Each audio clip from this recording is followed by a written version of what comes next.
Hello ladies and gentlemen, I am the CHALL and welcome back to another video. Now today we're going to be talking about a report that came out last week about this brand new Goodison Park Legacy plan by Everton Football Club. Now I've been wanting to talk about the brand new stadium for a while, and now I can talk about the new stadium as well as the history of Goodison Park for those of you who don't know much about the current stadium of Everton Football Club. And I'm also going to speak about these legacy plans and also what do I think about Everton Football Club? What do I think the direction is going for Everton Football Club? So before we get started, please like, comment, subscribe and click the notification bell so you never miss another video. And for now guys, let's get into this video. So let's start with talking to you guys about the legacy plans that was put in place for the current Goodison Park site by Everton Football Club over to Liverpool Council. So, according to an ITV news report online, the article states Everton Football Club has submitted a planning application to Liverpool City Council for a community-led legacy development at Goodison Park. The plans would see Everton's current home redeveloped to provide a range of community assets in the Walton area after the club will move to a 52,888 capacity stadium at Bramley Moore Dock near the city centre.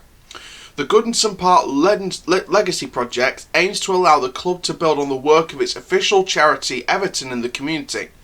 It will also include, or could also include, high quality and affordable housing, a multi-purpose health centre, community-led retail spaces, a youth enterprise zone, office and business facilities, a green space which could also include a lasting tribute to the club's achievements at Goodison Park. The club say both schemes, a legacy development at Goodison Park and a new stadium at Bramley Moore Dock, would have a transformational impact on North London, Liverpool City region and Northern Powerhouse. Now, we have an official quote, an official statement by Professor Denise Barrett-Baxendale, Chief Executive of Everton. Everton is a football club deeply rooted in its community, and the Goodison Park Legacy Project is a symbol of our ambition, desire and commitment to Walton. We've been delighted by the support of the local community to our plans and the acknowledgement that we are creating facilities to empower and equip local people for generations to come. This project at Goodison Park is as ambitious as our new stadium development at Bramley Moore Dock and will build on the £10 million investment in buildings already made in the club and Everton and the community in Liverpool for over the last 5 years. So this new stadium is one of the biggest developments since the 2008 Liverpool 1 shopping centre, and I do believe that this new stadium will be a great asset, but I like what Everton are doing here with these legacy plans. I feel like the club is moving in a great direction at the minute, and I think these new developments are great, and the fact that the Goodison Park Legacy Project really pays homage to Everton Football Club's former home, well, soon to be former home in a couple of years' time, Goodison Park. I do believe that it's a strategic move by Everton Football Club to pay homage to the former ground. Now, before we go into the history of Goodison Park, for those of you who need a bit of an inkling, a bit of an idea of what the history is behind this stadium, let's talk about the direction that Everton Football Club are going in. So, I personally, as an outsider neutral looking in, I'm really excited about the direction that Everton are going in at the minute. I think they've got great owners that are going to pump money into the club. I think they've got a fantastic trophy-winning world-class manager that still has it. He's still got what it takes to succeed in the business. Carlo Ancelotti is fantastic. He's a brilliant, brilliant manager. He's got so much success in the past. He's got so much success to come. I think that he was the right fit at Everton. I was very surprised. It was one of the most surprising things I've seen in football for a long time. But I think it was the right move. I mean, do you guys remember all those rumours about Unai Emery coming in after Marco Silva was sacked? And, you know, all the talk of, Unai Emery's first game could be against his former club Arsenal that he was sacked by and all that. No. And Arteta was right for Arsenal, Ancelotti's right for Everton. Everton have got a world-class manager. They're not going to go for a yes man anymore. They've gone for a world-class manager. If he doesn't succeed, he's out the door. And I feel like now they've got a world-class manager, they've got good ownership, and now they're going to have this brand new stadium in a couple of years' time. I think that Everton really are going in the European direction. I think they really are going to try and chase down the top 5, top 6, top 7 in the next few years, especially when the new stadium comes in.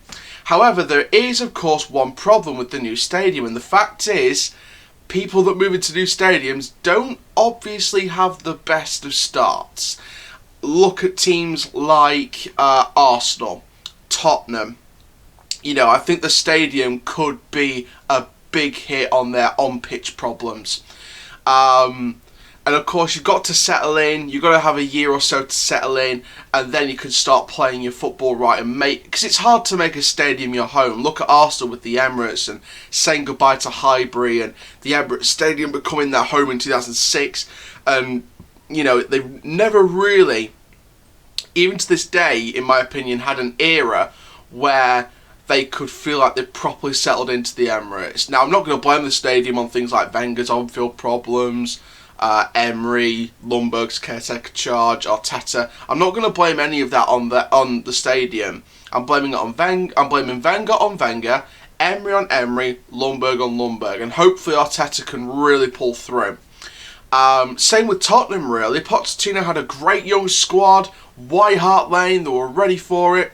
Wembley, there was a few problems. Moved into the stadium, they showed some signs, and then of course Pochettino gets sacked, Mourinho comes in, the Tottenham Hotspur Stadium doesn't become the fortress we know it could have been, because it is one of the most beautiful stadiums in world football in my opinion, the new Tottenham Hotspur Stadium. Comment down below if you agree with that. Even if you're an Arsenal fan, even if you despise Tottenham, agree that their stadium is beautiful. Let's have a civil partnership here. I agree it's one of the most beautiful stadiums, and I think the Bramley Moore Dock Stadium will be up there as one of the most beautiful stadiums in world football. Probably arguably the most beautiful stadium in English football, right up there with the Tottenham Hotspur, the Emirates, things like that. And I feel like Everton just need to break the cycle of new stadium syndrome. That's what I call it personally, new stadium syndrome, where you move into a new stadium and you struggle. You absolutely struggle. I think Everton need to break that new stadium syndrome, and they need to break it quick, because Everton could, like I said before, they've got a world-class manager, they've got a great team, they've got a great squad, I think they've got a great owner, and I do personally believe that they will improve, and I think they will go for gold in my opinion. So let's have a look at the history of Goodison Park for those of you who need a little reminder. So, for those of you who didn't know already about Goodison Park, it's one of the first major football stadiums built in England. Only Scotland had more advanced grounds when Rangers was opened the Ibrox in 1887, and Celtic Park was officially inaugurated at the same time as Everton's Goodison Park. The groundbreaking development at Mayor Green was set to trend for football stadia throughout the country. They spent up to £3,000 laying out the ground and building stands on 3 sides. Kelly Brothers of Walton built 2 uncovered stands, each for 4,000 people, and a covered seating around 3,000 at a total cost of £1,460. That's cheap for those times compared to now's times. Outside, hoardings cost a further £150, gates and sheds cost £132 and 10 shillings, whilst 12 turnstiles added another £7 and 15 shillings to the bill. The Goodison Park today really began to take shape after the turn of the century, beginning in 1907, with the cost of the double-decker stand at the park end costing £13,000. In 1909, the large main stand at Goodison Road was built, costing £28,000.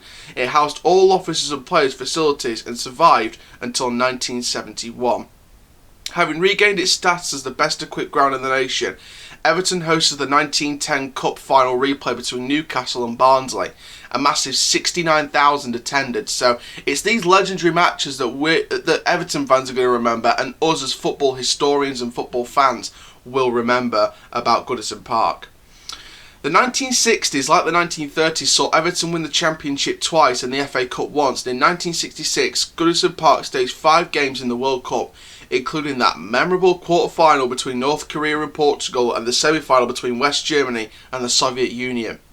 No other English venue apart from Wembley has staged so many World Cup games. In the early 1980s, the original corrugated roofing of the Gladys Street stand was replaced by blue cladding, giving the roof a rich, colourful look. Then in 1987, the pitched roof was replaced by an upturned sloping roof extending out over the terracing below, which joined the roof of the Bullens Road, creating a continuous roof on two sides of the ground. The next development was the conversion of Goodison to an all-seater stadium following the Taylor Report in the aftermath of the Hillsborough disaster. This required the conversion of the paddock enclosure and Gladys Street terracing into seated accommodation. The park end terracing remained temporarily, but was only open for big games. The reason for this was the intended redevelopment of the park end, and this came to fruition in the early part of 1994. The completion of the park end brought Goodison Park's capacity to up to 40,100, a figure exceeded at the time by only the projected capacities of Old Trafford and Anfield, neither of which were in such a confined area as Goodison Park. During the Premier League years, these have now been only superficial changes to the ground. The club's focus has been securing a new permanent home, with plans for the grounds on the City's King's Dock in the late 1990s, eventually falling foul of spiralling development costs. In 2009, following an extensive review process, the plans were rejected by the government.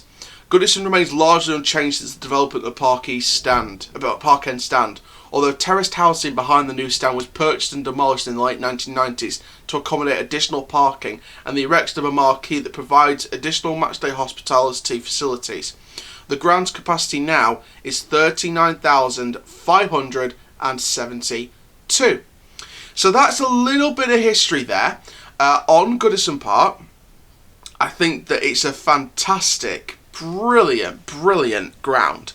I haven't personally been to the ground yet, but I really do want to visit it in the future. I think that it'd be great to sort of get out there before it's demolished and, you know, chat with Everton fans on this channel, see what they think to the new ground, how excited they are, share their memories. If there's any Everton fans watching this video, please comment down below your memories of Goodison Park. I'd really love to know your memories.